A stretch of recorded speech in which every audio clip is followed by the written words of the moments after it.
All right, so the first question that I got to ask is the question I ask every candidate. Why are you running for Congress? Well, I feel that I have benefited from starting from a blue-collar background and having to work my way through life. I've benefited from what I refer to as the American franchise, in which every citizen in our country, no matter what race, religion, or sexual orientation or country you come from, when you're a citizen, you're entitled to life, liberty, the pursuit of happiness, and you get to vote. And this social contract has been protected over the course of our history by all parties until recently. The contract seems to be breaking down and being violated by one side. And I couldn't sit on the sidelines any longer and watch this happen, because I want my kids and grandkids to have the same opportunity I had to lead a great life here in the United States, and particularly in Oregon.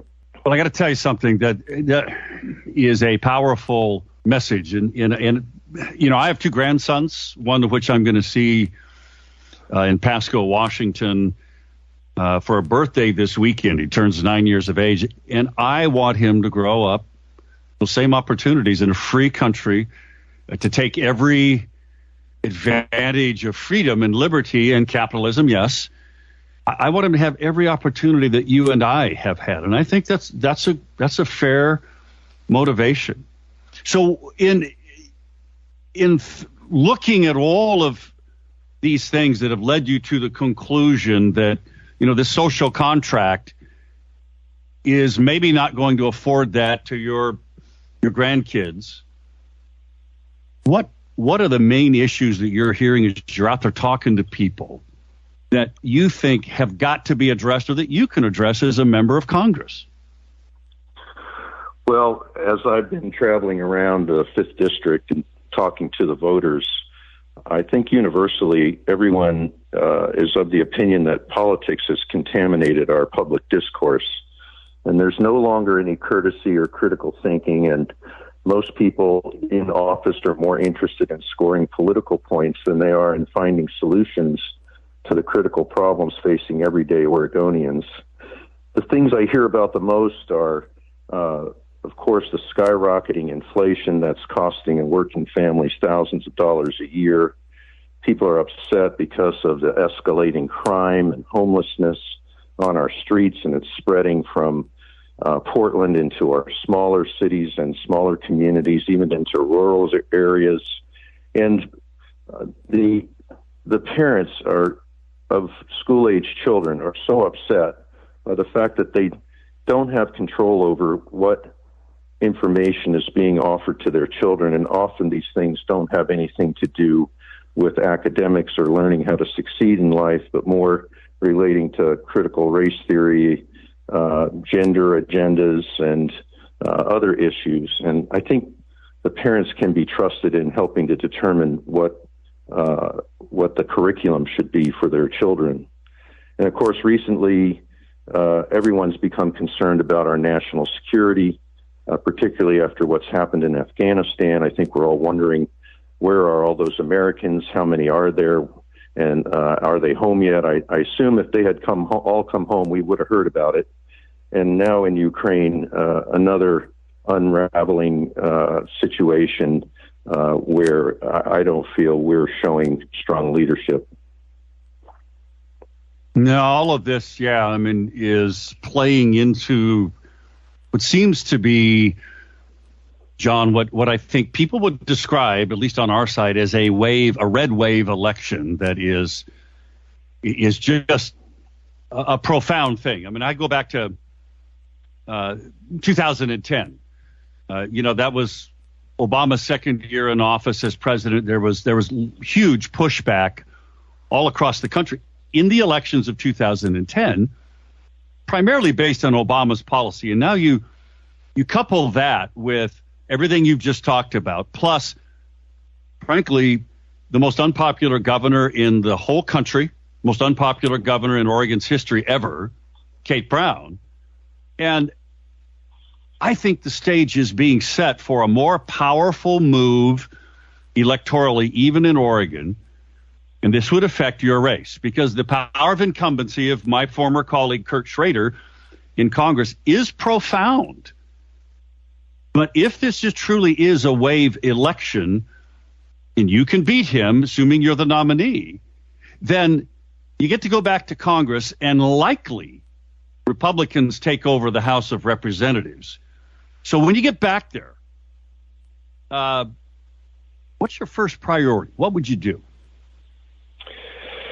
Well, I think, first of all, studying the issues and looking at the legislation coming through and casting a vote for sensible solutions is primary.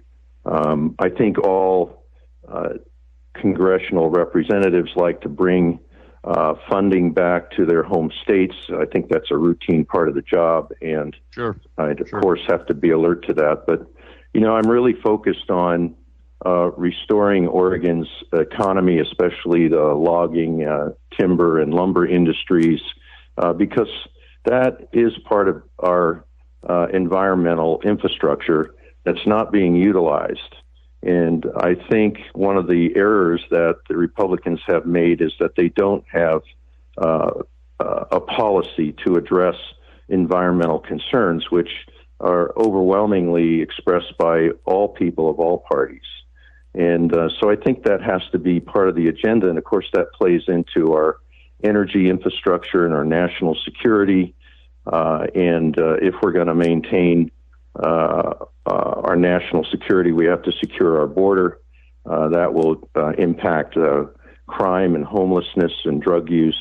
There's 100,000 young people are dying every year from drugs being primarily brought over the border from Mexico, supplied by China. That's twice as many people who died in the 10-year Vietnam War. And we're seeing that every year, and no one is speaking up. Where's Kurt Schrader been while young Americans have been dying of overdoses? Why hasn't he spoken up? Exactly. Exactly. So this redrawn district, John, and by the way, folks, if you want to go to John's website, it's DiPaola, it's his last name, forcongress.com. Let me say that again, DiPaola, forcongress.com. You can click on the map and you can see how this new 5th district, it goes clear from south of Bend. I'm now in the 5th congressional district when I've been forever in the 4th congressional district here between Albany and Eugene, where I live on the farm, but also clear up into Portland and Multnomah County. So, John, I got to ask you the question. For you to win, you're going to have to win, do pretty well up in Multnomah County in the Portland metro area, Clackamas, and so forth. So do you think your message resonates with those people also, those voters? Well, I think that there's too much focus on political agendas, and people aren't talking about solutions to problems. In my career for over 35 years as a surgeon, I'm judged by the results. I can say whatever I want, but you're going to judge me by the results, by my actions.